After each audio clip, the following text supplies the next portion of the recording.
Side 2 begins with the title track, The Number of the Beast. Boy howdy, is this just as good a starter, if not slightly better than Invaders. But before I get into it any further, I wish to address a few other things regarding the cover art itself. Supposedly, the devil here is modelled after Spanish surreal artist Salvador Dali. So, knowing that, is this supposed to mean and indicate that Dali was evil? Plus, Eddie does look pretty huge on that cover, especially when compared to the devil himself, the little puppet version of himself, and the crowd of demons below. Unless they're really tiny gremlin-like demons, he's a massive one here in hell. He could easily take on the Titans from Attack on Titan. I mean, he does kind of look like one. Also, what are the little green puppet string things attached to exactly anyway? His like, fingernails? But anyways, back to the song itself. It starts off with a very eerie and very ominous reading of a passage quoting from the biblical book of Revelations. The band wanted classic horror icon Vincent Price to read the passage, which I think would have been perfect for it. However, Vincent's, price was about £25,000 apparently. Unable to pay such a fee, they decided to go with lesser-known English actor Barry Clayton, who would also go on to do the narration for Count Docula. Man, I remember that show.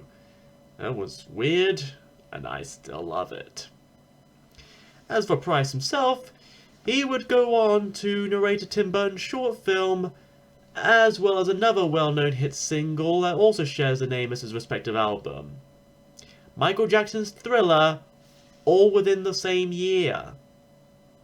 Yeah. After that spoken passage, we then start the song proper with an instantly recognizable guitar riff from either Dave Murray or Adrian Smith, as Bruce Dickinson sings as a character who's been haunted by weird dreams and questioning whether they were real or mere fantasy. So, must have been dreaming about that whole dark alternate future from Dawn of Justice. And then that bit culminates into Bruce unleashing an epic, high-pitched and blood-curdling wail at the top of his lungs, which apparently came out of frustration from then-producer Martin Birch, making him have to sing the lines for multiple takes and multiple hours on end. And honestly, as annoying as that might have been for the vocalist, I think it was ultimately for the best. That scream just adds a cherry of raw awesomeness to this musical heavy metal cake.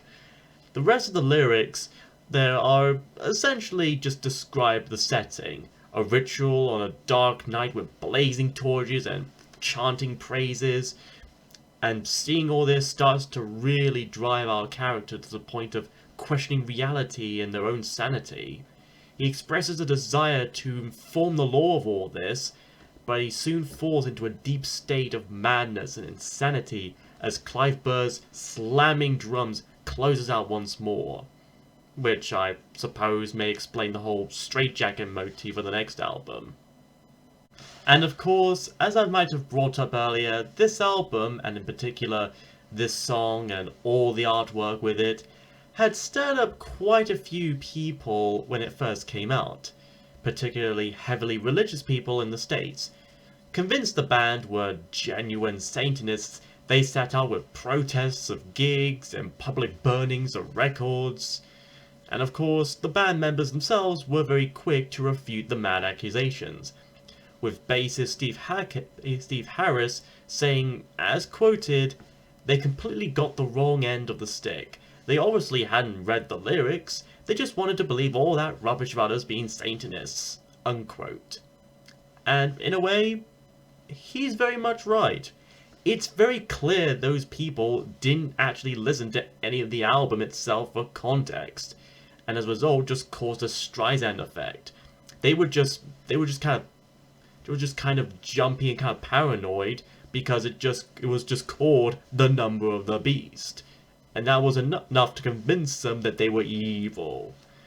But in actuality, the song itself was partly influenced by the poem Tam O'Shanter by Robert Burns, as well as a nightmare Harris had after watching Damien Omen 2, once again inspired by old horror sequels. There's also the music video of this song I like to talk about, that not only features the band itself performing live, but also features some footage from various classic horror and monster movies from mostly the 40s, 50s, and 60s, such as The Return of the Vampire, The Devil Rides Out, Nosferatu, How to Make a Monster, 1 Million BC, Mothra vs. Godzilla, and The Angry Red Planet. Because again, whenever I think of evil devil-worshipping Satanists, and Satanism and all that, I think of a black and white film about anachronistic cavemen and lizards dressed as dinosaurs, a classic kaiju, a couple of classic kaijus in fact, as well as a 50s cold sci-fi movie about a bunch of astronauts landing on Mars and confronting a giant rat-spider hybrid. Still doesn't exactly scream Satanism to me. Next is Run to the Hills. No doubt one of the most well-known and celebrated of their songs alongside the previous track, which is likely due to both of them being the only singles off this album. It starts off with some teeny drum beats before we get another bum-kicking guitar riff and Bruce singing the first verse or two from the point of view of a Native American and how they try to defend their land against the white European settlers and colonizers, but all would be too much as resistance would end up being futile. Then things really start to get galloping, as the second verse is sung from the perspective of a white Euro-American soldier Blue, well, galloping through the plains and barren wastes, chasing and attacking the natives. So, yeah, you can guess what the subject of this song is all about, and I can't exactly be too quick to guarantee complete historical accuracy with some of the lyrics here. So, to any Native or Indigenous Americans, as well as any historians out there watching this, do feel free to let me know on any of this. However, with all that said, I don't think the song itself really glorifies any of what happened back then. Same way The Number of the Beast doesn't promote Satanism as some may claim. If anything, this song openly condemns the terrible things that have happened. All the hunting and killing, enslaving and destroying, etc. Problematic subject matter aside, this is still a really good, rockingly catchy metal tune regardless, especially with the chorus of "Run to the hills, run for your lives." Just fills me with so much energy to run wild and free. The guitar solo here, of course, what can I say about that? And that bit just after the solo and before the last chorus, when things start to build up again, as Bruce's siren-like vocal just rises up until it transcends into another unearthly scream. And likewise with the climactic ending. Just beyond words, my friends, beyond words. I don't think a song like this, at least one with similar lyrical content, would ever be made again in today's PC world. After that is Gangland, another straightforward yet underrated song of theirs in my honest opinion.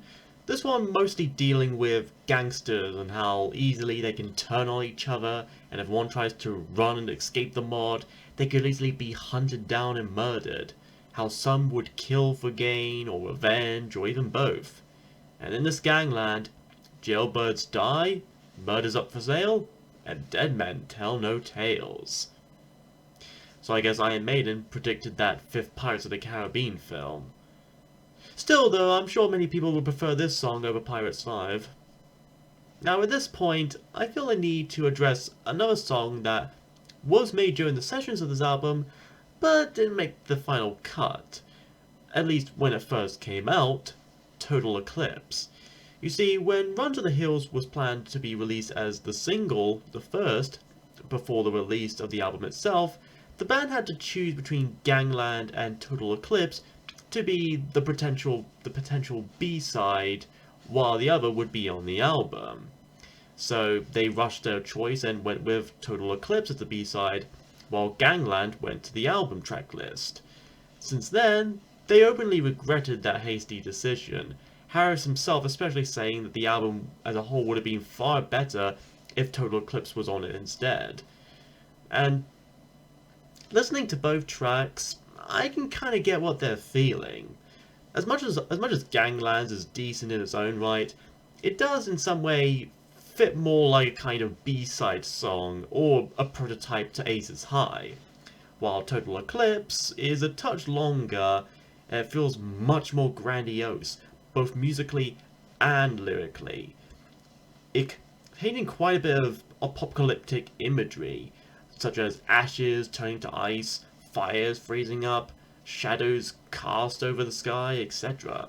Mother Nature having her black revenge over those who wasted her and her life. I think it was songs like Total Eclipse where Iron Maiden were really gradually starting to expand a bit and develop the progressive metal side of their music. Which should lead us to the next and last song of the album, Hallowed Be Thy Name. We began with the shortest track, and we conclude with the longest, over 7 minutes no less. Now, Iron Maiden have done a few songs before that experimented a bit with structure and duration, particularly Phantom of the Opera and Prodigal Son, but this one, I think, really started to get it going. The song starts off very slow and suspenseful, with some distant sounds of chiming bells, as Bruce sings as a lonely prisoner in a cell, reflecting on the past and awaiting his penalty. He knows his hour is up. He knows the time's short. Then about a minute in, the music really picks up the pace again, and Bruce mentions a priest reciting some lines indicating a religious aspect to this track. And as the prisoner is taken before the gallows, he questions why he'd be crying if he isn't afraid of dying. And in between most of the verses, we have some instrumental sections, which in most any other circumstances could be seen as an excuse for filler to extend a track, but this doesn't bother me one bit. The longer the merrier, especially when some of those sections also have some rocking guitar solos. And upon the climax, Bruce sings out the title of Hallowed Be Thy Name, a line from the Lord's Prayer, of course. It seems that here, the prisoner has already completely accepted his fate, as the music itself comes crashing on down into a glorious close.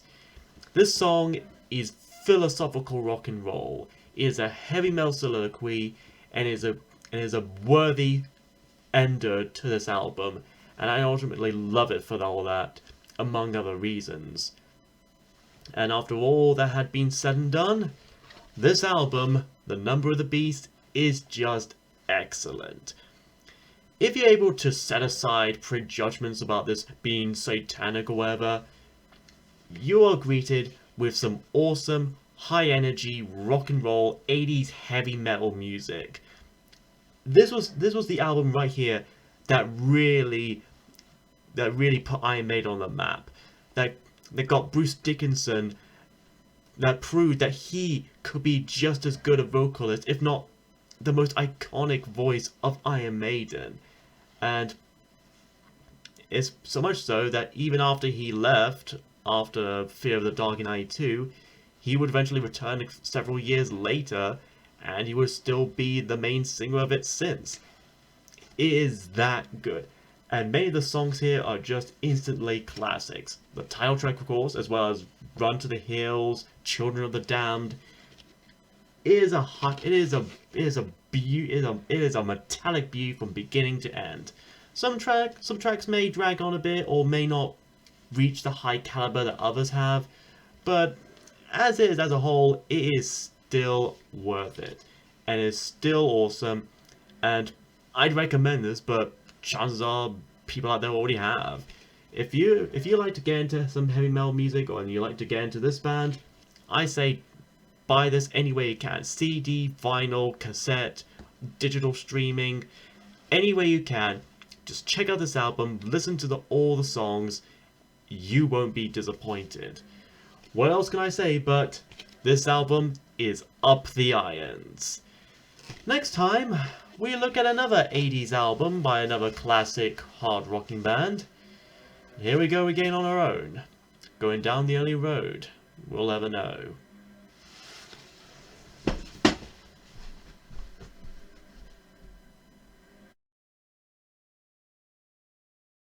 I am not a number. I am a free man.